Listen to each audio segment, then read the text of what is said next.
Assalamualaikum warahmatullahi wabarakatuh. Berjumpa lagi kita dalam sesi PDPR pada hari ini bersama dengan saya Cikgu Muhammad Azizi bin Wahid.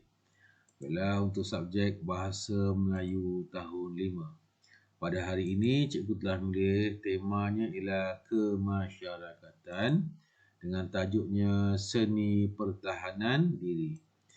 Pada hari ini cikgu telah menetapkan objektif yang perlu dicapai iaitu pada akhir pengajaran dan pembelajaran, murid dapat menghasilkan jawapan dengan memberikan alasan secara kritis dan kreatif. Baiklah, ingat semua kali buka buku teks tahun 5, buku teks Bahasa Melayu tahun 5, buka muka surat 17, tajuknya ialah Seni Pertahanan Diri. Baiklah, kat sini dia ada berikan petikan sajak. Sajak, tajuknya Seni Pertahanan Diri. Baiklah. Kat sini cikgu nak beritahu ada perbezaan tentang puisi. Okey, antaranya ialah sajak. Sajak, dia punya tanda ialah rima akhirnya tidak sekata, tidak selari. Tengok Contohnya, ya akhir langkah demi langkah, akhirnya langkah, tingkah bertingkah, sama. Okey. Tapi yang ketiga, hebatnya seni pertahanan diri. Kemudian diketahui, kemudian dicari, tak sama dengan atas. Kalau syair, sama semua. Kalau syair, rima akhir semua sama.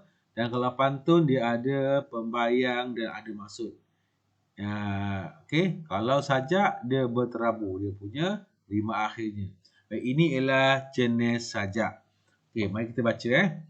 Langkah demi langkah, tingkah bertingkah. Hebatnya seni pertahanan diri, terpikat hati untuk diketahui. Buku dibuka, ilmu dicari. Laman sesawang dilayari. Seni pertahanan diri, tidak jemu untuk diketahui. Begitu banyak untuk dipelajari. Bermula sejarah hingga gerak-geri. Seni pertahanan diri bukan hanya pandai berlawan, juga untuk semangat setia kawan, menyatukan hati kekal sekawan. Dahulu hanya melihat, dahulu hanya membaca. Kini aku ahli seni pertahanan diri. Terasa badanku sihat, terasa kukuh keyakinan diri. Tidak rugi ilmu dicari untuk maslahat diri dan masyarakat. Baiklah, itu dia petikan sajak yang terdapat dalam buku teks buku surat 17. Okey, mari kita lihat apakah maksud rangkap demi rangkap. Okey, dia kata rangkap pertama, langkah demi langkah, tingkah bertingkah, hebatnya seni pertahanan diri, terpikat hati untuk diketahui, buku dibuka, ilmu dicari, laman sesawang dilayari. Bermaksud, kat sini penulis mengatakan bahawa dia terpikat untuk mengetahui tentang ilmu pertahanan diri melalui buku yang dibaca. Bagi kata buku dibuka, ilmu dicari, laman sesawang dilayari. Okey, yang pertama buku, yang kedua dia menggunakan teknologi internet untuk melayari laman web, laman sesawang tentang seni pertahanan diri. Okey. Baiklah, yang kedua, seni pertahanan diri tidak jemu untuk diketahui, begitu banyak untuk dipelajari, bermula sejarah hingga gerak-geri. Baiklah, dekat perenggan ini, rangkap ini, penulis menerangkan bahawa ada banyak ilmu yang boleh dipelajari apabila kita mula mendalami ilmu seni mempertahankan diri. Baiklah, sebab kat situ kita akan tahu bagaimanakah sesuatu sejarah untuk seni pertahanan diri. Okey. Baiklah. Yang ketiga, seni pertahanan diri bukan hanya pandai berlawan, juga untuk semangat setia kawan, menyatukan hati kekal sekawan. Dalam rangkap ketiga ini, penulis menyatakan bahawa kebaikan mempelajari seni pertahanan diri. Baiklah, apakah kebaikannya? Yang pertama, kita akan dapat mempertahankan diri. Itu yang pertama. Yang utama, kita dapat mempertahankan diri sekiranya diserang oleh musuh. Musuh tak kira siapa. Okey, yang kedua, kebaikan kedua ialah dapat memupuk semangat setia kawan. Bila kita menyertai persatuan silat ke, taekwondo ke, wushu ke, jadi kita akan dapat ramai kawan. Itu yang ketiga.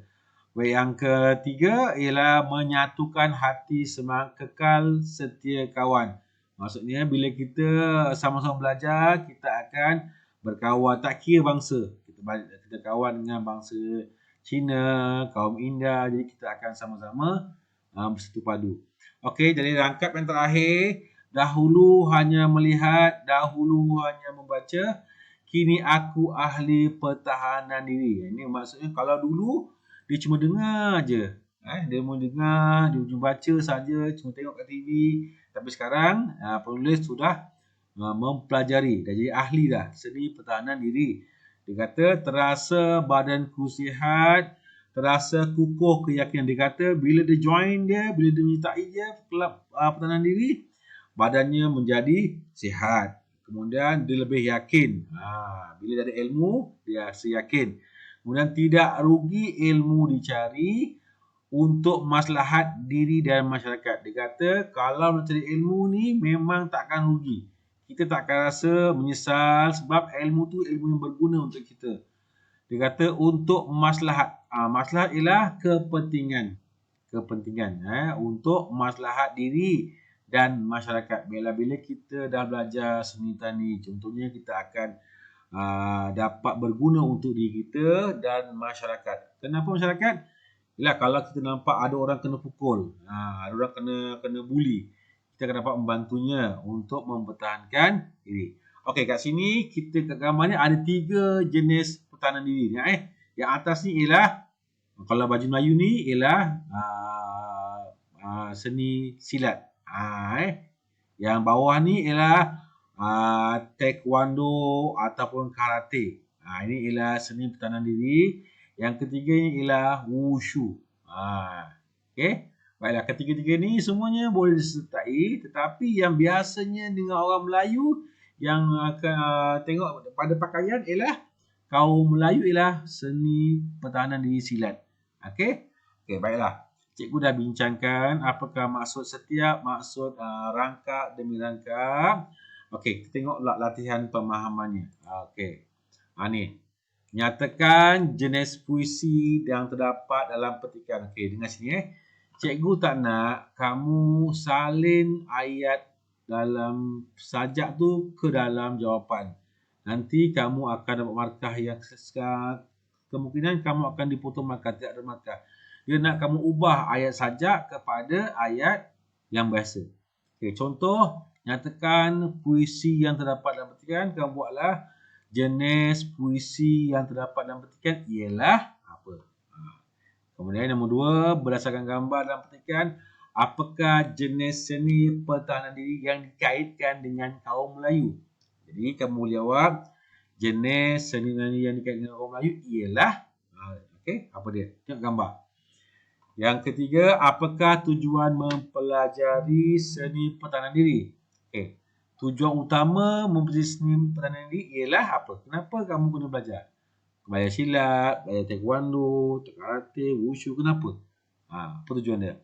Yang keempat, bagaimanakah cara penulis mengetahui tentang seni pertahanan diri? Macam mana tahu? Melalui apa? Kita bagi tahu kan perenggan yang pertama. Yang keempat, yang kelima, pada pendapat kamu nyatakan kebaikan yang diperolehi sekiranya kita mempelajari seni pertahanan diri. Yang ini pada pendapat kamu, jawapan mesti pada pendapat saya. Apakah kebaikannya? Cikgu harap kamu dapat jawab dengan betul. Ingat formula dia, jangan salin ayat saja dalam jawapan soalan ni. Ubah jadikan ayat biasa. Okey, cikgu harap kamu faham, dan jika kamu tidak faham, kamu bolehlah ajukan pertanyaan kepada cikgu untuk hubungi cikgu. Jadi cikgu harap semua faham. Okey, sekianlah sahaja untuk PPR kita pada hari ini. Sekian, terima kasih. Assalamualaikum warahmatullahi wabarakatuh.